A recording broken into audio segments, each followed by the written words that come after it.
पूरे रद्द होने चाहिए और हम करवा के रहेंगे। किसानों के हक की लड़ाई अब भारत बंद पर उतर आई है। 3 अहम मांग, आंदोलन का 12वां दिन। अन्नदाता का सब्र टूटने लगा है। किसानों को लगने लगा है कि सरकार पर दबाव बनाने का अब एकमात्र रास्ता भारत बंद ही है। हम लोगों को, पूरे अवाम को अपील करना चाहते हैं कि कल को घर से जरूरी काम के बगैर घर से ना निकला जाए। सुबह सुबह जाओ, वो 11 से 3 बजे तक जो बंद है, सुबह जाओ या शाम को जाओ, इसलिए किसी को परेशानी ना आवे।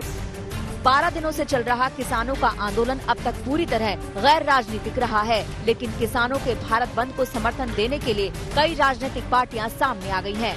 इनमें शामिल हैं Congress, NCP, Shivsena, Trinamool Congress, RJD, Aam Aadmi Party, Samajwadi Party, Shiromani Akali Dal, Telangana Rashtra Samithi, Rashtriya Lokdal, CPI, CPM, CPIML, RSP और फॉरवर्ड ब्लॉक। राजस्थान में बीजेपी का सहयोगी दल आरएलपी भी भारत बंद के साथ है। हमारी पूरी सरकार, हमारे एमएलए, हमारे पार्टी के कार्यकर्ता, हमारे मंत्रीगण, मैं खुद, हम लोग एक सेवादार की तरह किसानों की सेवा करने में लगे हुए हैं। आज भी मैं यहाँ पे मुख्यमंत्री के तौर पे नहीं आया, मैं एक सेवादार के तौर पे आया हूँ, सेवा करने के लिए आया हूँ, किसानों की सेवा करने के लिए आया हूँ। लेकिन राष्ट्रीय स्वयंसेवक संघ से जुड़े भारतीय किसान संघ ने भारत बंद से दूरी बना ली है। भारतीय किसान संघ ने 9 दिसंबर को सरकार से वार्ता की सहमति के बाद एक दिन पहले भारत बंद के औचित्य पर सवाल उठाए हैं। भारत बंद के नाम पर हो रही राजनीति पर भी भारतीय किसान संघ ने सवाल उठाए हैं। भारतीय किसान संघ ने अपने बयान में कहा कि अब तक किसान आंदोलन अनुशासित चला है, मगर ताज़ा घटनाक्रमों को ध्यान में रखते हुए कहना गलत नहीं होगा कि विदेशी ताकतें, राष्ट्रद्रोही तत्व और कुछ राजनीतिक दल किसान आंदोलन को अराजकता की ओर मोड़ देने के लिए प्रयासरत हैं।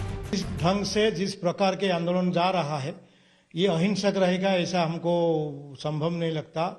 और जब जब सिंगूर से लेकर, मंदसौर से लेकर यहाँ तक जो यात्रा किसान आंदोलन की है, राजनीतिक नेता जिस तरीके से इसमें घुस रहे हैं, इसमें इसीलिए हमने, क्योंकि राजनीतिक नेता यहाँ घुस रहे हैं, आगे पीछे रहे हैं, पर्दे के पीछे भी रहे हैं, इसलिए हम इसे आंदोलन से दूर रखा अपने को।